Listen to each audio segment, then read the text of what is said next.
When Alaska ignited the big mountain skiing movement back in the 90s, early heli skiing pioneers found a range that was huge and full of possibilities. It was clear they were going to have to rewrite the books just to access the amazing Chugach Range.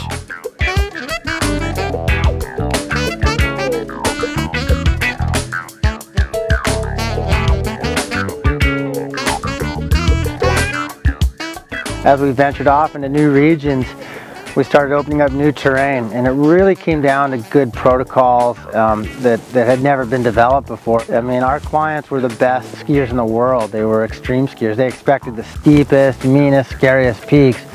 And so we had to develop a whole set of protocols to be able to do that. So it all became about the route and group team emphasis and being visual and verbal with one another so you could communicate and change the plan if you needed to, and having those safe zones so you could just reassess the snow on the go, keep tight with your group so you could communicate and plan, and also have a way out. So you pick routes that you didn't have to commit all the way to.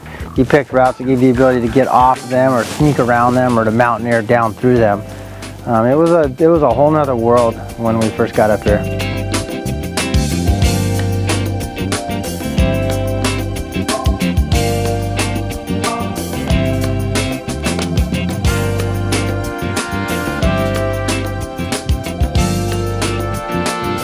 In recent years, there's been an increasing movement of people recreating in the winter alpine environment. Now more than ever, it's important to stay grounded with a foundation of easy-to-follow protocols.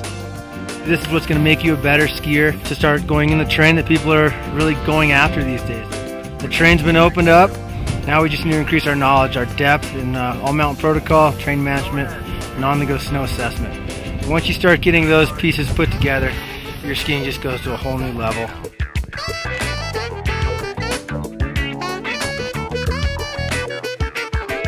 One of the biggest rules is that the mountains will always win. Don't develop confidence with certifications and high-tech equipment. Instead, develop practical protocols and techniques that are easy to implement on the go. The protocols that extend from heli skiing in Alaska are all about terrain management. They help you identify the right time and place to be in the mountains.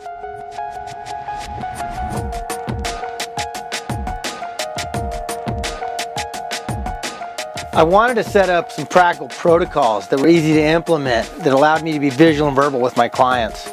The most important 5 things is, number 1, picking routes that allow you to go safe zone to safe zone. Picking routes that allow you to go and be visual and verbal with your clients or your partners. Number 3, to do on-the-go snow assessment from a safe place.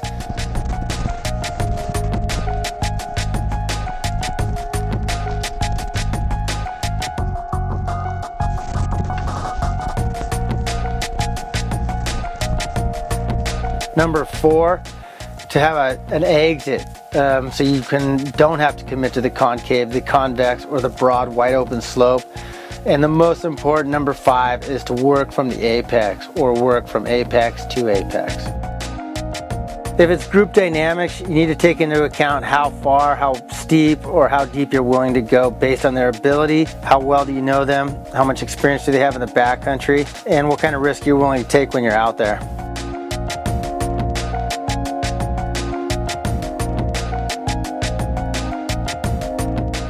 When it comes to stability, you need to take into consideration slope structure. You need to avoid the concave, convexes, terrain traps, unsupported slopes. You need to pick routes that allow you to be visual and verbal and go from safe zone to safe zone.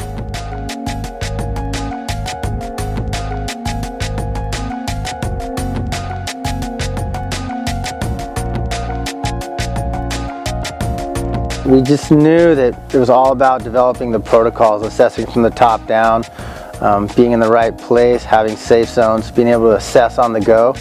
That's how it all started in the early years, was pioneering all that terrain, came right down to protocols.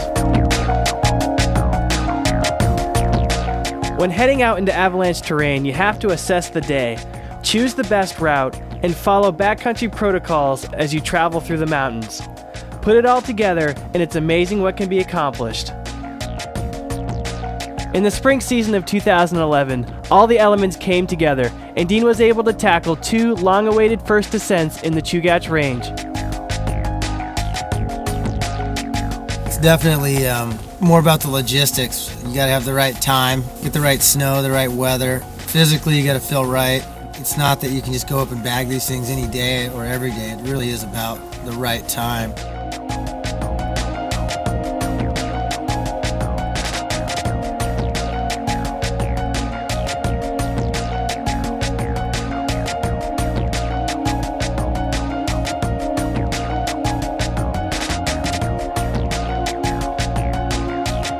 As we approach the heart of the 2012 season, we encourage you to practice with your equipment, be your own forecaster, and control your own destiny.